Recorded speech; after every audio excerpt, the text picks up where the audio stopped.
आखिर तेजस्वी यादव क्यों खामोश हैं? चुनाव हारने के बाद उनके वो तेवर दिख ही नहीं रहे जिसके लिए वो जाने जाते हैं। अब देखिए, तेजस्वी बोलते हैं तो बीजेपी बेचैन होती है, तेजस्वी खामोश हैं तो भी बेचैन हो रही है। यही हाल ओवैसी का भी है, जिन्होंने सीमांचल में 5 सीटें जीती हैं। वो चाहते हैं तेजस्वी कुछ तो बोलें, लेकिन तेजस्वी बोल ही नहीं रहे। तेजस्वी अभी खामोश हैं, तो क्या करने वाले हैं तेजस्वी यादव? तेजस्वी की खामोशी को उनके सियासी विरोधी एक रहस्यमय तरीके से देख रहे हैं।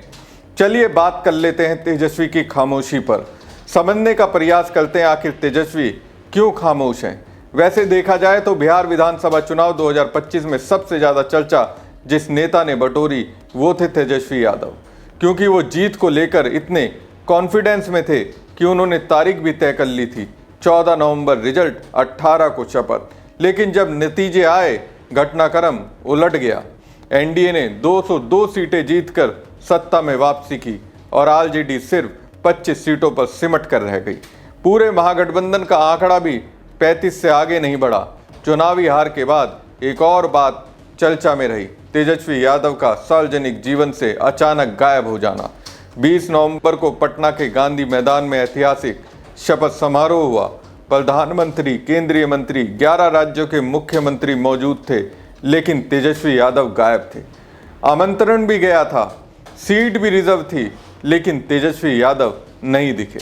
14 से 23 नवंबर तक वो ना रोड पर, ना मीडिया के सामने, ना प्रेस कॉन्फ्रेंस में नजर आए, बस रावड़ी आवाज तक सीमित रहे। सोशल मीडिया एक्स पर तेजस्वी ने नीतीश सरकार को सिर्फ एक औपचारिक रूप से बधाई दी। इन 8 दिनों में आरजेडी में विवाद, परिवार में नाराजगी, हार की समीक्षा को लेकर उथल पुथल चलती रही। तेजस्वी के बाहर नहीं आने को लेकर सैकड़ों सवाल उठे।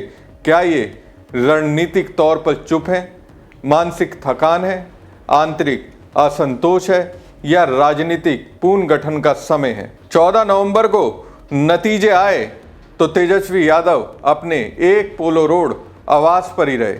आरजेडी की सीटें घटती गई, लेकिन पूरे दिन उन्होंने मीडिया से दूरी बनाए रखी। रात में वो रावड़ी आवास पहुंचे, लेकिन कोई बयान नहीं दिया।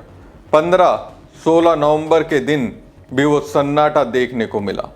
इस चुनावी हार के बाद परंपरा रही है कि विपक्ष का नेता जनता और समर्थकों को संदेश दे, लेकिन तेजस्वी बाहर ही नहीं आए। सबसे बड़ा सवाल शपथ ग्रहण समारोह को लेकर उठा, क्योंकि बिहार के राजनीतिक इतिहास में ऐसा शायद ही हुआ होगा कि नेता प्रतिपक्ष इस मौके पर मौजूद ना रहा हो। नीतीश कुमार 10वीं बार मुख्यमंत्री पद की शपथ ले रहे थे।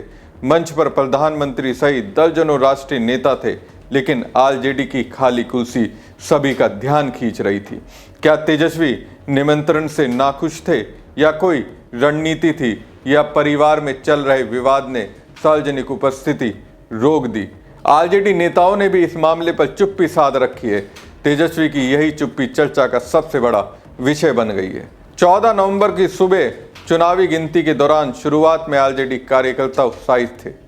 सेट ट्रेंड देख उम्मीदें बनी, लेकिन धीरे धीरे तस्वीर बदलने लगी। पोलो रोड आवास के बाहर मीडिया, समर्थक, राजनीतिक विश्लेषक जुटे। सभी को केवल तेजस्वी के बयान का इंतजार था, लेकिन पूरे दिन ना कोई प्रेस नोट, ना कोई अपीयरेंस, ना सोशल मीडिया संदेश। देर रात तक जब हार तय हो गई थी, तेजस्वी रावड़ी आवास पहुंचे, लेकिन वहां भी सन्नाटा पसरा हुआ था। लालू परिवार में क्या हुआ, रणनीति पर क्या चर्चा हुई, इसको लेकर बाहर किसी को भी कोई जानकारी नहीं थी। ये पहली बार हुआ जब तेजस्वी ने चुनावी हार पर फौरन कोई प्रतिक्रिया नहीं दी। इससे ये सवाल उठा कि क्या आरजेडी की हार उम्मीद के विपरीत थी, जबकि वो जीत को निश्चित मान बैठे थे, या पार्टी के भीतर असंतोष को शांत करने में देरी हुई? आरजेडी की युवा कैडर लगातार पूछता रहा दिशा क्या है, लेकिन जवाब नहीं मिला। उस रात आरजेडी की चुप्पी ने कहानी बदल दी। चुनाव में हार के बाद 15 से 16 नवंबर के दिन मीडिया ने तेजस्वी को खोजने की कोशिश की। इसी दौरान जानकारी आई कि वो पासपोर्ट ऑफिस गए थे, लेकिन मुख्य गेट से नहीं, पीछे के गेट से। ये खबर जैसे ही फैली, राजनीतिक अफवाहें शुरू हो गई। क्या विदेश जाने की तैयारी है? क्या मेडिकल इमरजेंसी है? या ये मीडिया से दूरी बनाए रखने की रणनीति है? इस पर आरजेडी ने सफाई दी, पासपोर्ट रिन्यूअल था, पर सवाल खत्म नहीं हुआ। इससे भी ये साबित हुआ कि तेजस्वी सार्वजनिक रूप से दिखाई नहीं देना चाहते थे। ये वो तेजस्वी थे जिन्होंने चुनाव से पहले सबसे ज़्यादा 171 रैलियां की, नीतीश से भी दुगनी, लेकिन नतीजों के तुरंत बाद उनका पूरा व्यवहार बदल गया। सावधान, सीमित, नियंत्रित। इससे राजनीतिक विरोधियों को बयानबाजी का मौका मिला। कोई बोला पराजय स्वीकार करने का साहस नहीं, तो समर्थकों ने कहा यह आत्ममंथन का समय है। लेकिन असल वजह आज भी साफ नहीं हुई। 17 नवंबर का दिन आरजेडी के लिए बेहद खास था। एक पोलो रोड स्थित कार्यालय में सभी हारे उम्मीदवारों को बुलाया गया। लालू प्रसाद यादव, राबड़ी देवी, मीसा भारती और तेजस्वी यादव एक साथ पहुंचे।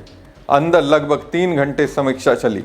किसकी हार क्यों हुई, सीट बंटवारे में गलती, कैडर मैनेजमेंट, मुस्लिम यादव वोट का बिखराव, इंडिया गठबंधन का नुकसान। लेकिन इस बैठक के दौरान तेजस्वी चुप थे। राजनीति में हार के बाद नेतृत्व की भूमिका और भी बड़ी मानी जाती है।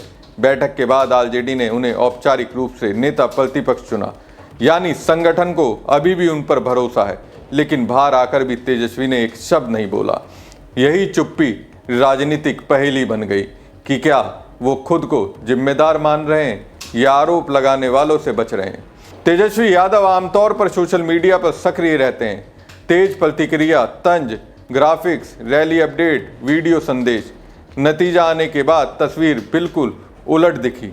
तेजस्वी ने 8 दिनों तक एक भी ट्वीट नहीं किया। सिर्फ 20 नवंबर को शपथ दिवस पर औपचारिक पोस्ट, शुभकामनाएं, बस लिखा। कोई प्रतिक्रिया, कोई आत्मनिरीक्षण, कोई राजनीतिक संदेश नहीं। डिजिटल तौर पे चुप्पी राजनीतिक निर्णय नहीं, राजनीतिक संदेश बन जाती है। इससे सवाल उठा, क्या आरजेडी डिजिटल टीम को भी चुप रहने का निर्देश मिला था? क्या पार्टी बड़े संकट प्रबंधन मोड़ पे थी या पारिवारिक विवादों को बढ़ने से रोकना चाहती थी? वैसे चुनाव के बाद जनता उम्मीद करती है कि नेता सामने आए, बोले, दिशा दें, लेकिन यहाँ साइलेंस ने ही खबर बना दी। हार के तुरंत बाद आरजेडी परिवार में तनाव खुलकर सामने आया। रोहिणी आचार्य के पोस्ट असंयमित, भावुक, आरोपों से भरे थे जो सोशल मीडिया पर वायरल हुए। फिर मीसा भारती की प्रतिक्रिया, अनफॉलो, फॉलो एपिसोड, समर्थकों की लड़ाई और कथित राजनीतिक सलाहकारों पर निशाना। आरजेडी समर्थकों ने पहली बार इतने खुले रूप में लालू परिवार को विभाजित देखा। ये वही लालू परिवार है जिसने 30 वर्षों तक एकता की छवि बनाई। राजनीतिक विश्लेषक मानते हैं कि हार के बाद पार्टी को संदेश देना चाहिए था कि हम एक हैं, लेकिन हुआ उल्टा। फिर भी तेजस्वी चुप रहे और कोई सफाई, कोई अपील, कोई मध्यस्थता नहीं किया। इससे ये धारणा बनी या तो वो पहले से नाराज थे या वो पारिवारिक इमोशन के विस्फोट को रोक नहीं पा रहे थे। इस विवाद ने तेजस्वी की गैर मौजूदगी को और सवालों के घेरे में ला दिया। तेजस्वी यादव का चुनाव अभियान देश भर में चर्चा में रहा। कुल 171 रैलियां, 20 रोड शो, प्रतिदिन 7 से 8 सभाएं, औसतन 4 जिले प्रतिदिन। उन्होंने नीतीश और मोदी दोनों से अधिक रैलियां की। यह असाधारण राजनीतिक ऊर्जा थी। युवाओं की भीड़, महिलाओं की उपस्थिति, बेरोजगारी का मुद्दा, सभी ने संकेत दिए थे कि आरजेडी दौड़ में है। लेकिन नतीजे उम्मीद से बिल्कुल विपरीत आए। शायद यही सबसे बड़ा इमोशनल झटका बना। दोस्तों, जो नेता अभियान में बेहद निवेश करता है वो हार के बाद सार्वजनिक रूप से सामने नहीं आता, क्योंकि वो पहले खुद से लड़ता है। तेजस्वी की चुप्पी को इससे भी पढ़ा जा सकता है, या तो आत्ममंथन हो सकता है या हार पचाने की प्रक्रिया। 20 नवंबर की तस्वीरें आज भी सोशल मीडिया पर तैर रही है। गांधी मैदान में ऐतिहासिक मंच, सुरक्षा का अभूतपूर्व इंतजाम, देश भर के नेताओं का जमावड़ा, हजारों कार्यकर्ताओं की भीड़ और तेजस्वी की खाली कुर्सी। समारोह लोकतंत्र का उत्सव था, लेकिन विपक्ष की अनुपस्थिति संतुलन तोड़ रही थी। आमतौर पर विपक्षी नेता भी शपथ ग्रहण समारोह में पहुंचते हैं, क्योंकि सत्ता और विपक्ष संसद की 2 अनिवार्य दीवारें हैं। लेकिन आरजेडी की गैर मौजूदगी को बीजेपी ने अवसर बना लिया। जेडीयू ने कहा हार पच नहीं रही। ये राजनीतिक नज़ारा लोगों के मन में हमेशा के लिए दर्ज हो गया। सवाल है कि क्या ये बायकॉट था, क्या ये निजी निर्णय था, या फिर यह कोई संकेत था। तेजस्वी ने न स्पष्टीकरण दिया न ही खंडन किया। राजनीति में बिना बोले भी संदेश बन जाता है। चुनावी समीक्षा बैठक के बाद कई उम्मीदवारों ने खुलकर कहा कि टिकट वितरण जल्दबाजी में हुआ। गठबंधन की रणनीति गलत थी। मुस्लिम यादव वोट एनडीए में शिफ्ट हुआ और कुछ जिलों में प्रचार कमजोर रहा। ये आवाजें पहले कम सुनाई देती थी, जो अब खुलकर सामने आने लगी। सबसे बड़ा सवाल ये था कि क्या आरजेडी अब भी पूरी तरह से तेजस्वी केंद्रित है या संगठन बदलाव चाहेगा। अनुभवी नेताओं का ये भी मत है कि हार के बाद नेता को सामने आना चाहिए, जनता और कार्यकर्ताओं को संबोधित करना चाहिए। लेकिन यहाँ मेरा मानना है कि खामोशी में बड़ी ताकत होती है। कभी कभी खामोश रहकर बड़ी से बड़ी समस्या से निजात पाया जा सकता है। दोस्तों, तेजस्वी का राजनीतिक सफर अभी लंबा है। युवा पहचान, जनाधार, विपक्ष का चेहरा सब उनके पास है। हार एक अंत नहीं, रीलॉन्च का अवसर हो सकती है। अब सबसे बड़ा सवाल, क्या वो आक्रामक विपक्ष बनेंगे? क्या वो इंडिया ब्लॉक से दूरी बढ़ाएंगे? क्या वो संगठन का पुनर्गठन करेंगे? क्या वो परिवार के भीतर मतभेद सुलझाएंगे? क्या वो बेरोजगारी और महंगाई पर आंदोलन शुरू करेंगे? मीडिया, जनता और राजनीतिक गलियारों की नज़र तेजस्वी के अगले कदम पर टिकी हुई है। बिहार की राजनीति में खालीपन नहीं रहता। अगर विपक्ष खामोश रहा तो एनडीए का नैरेटिव स्थायी हो जाएगा।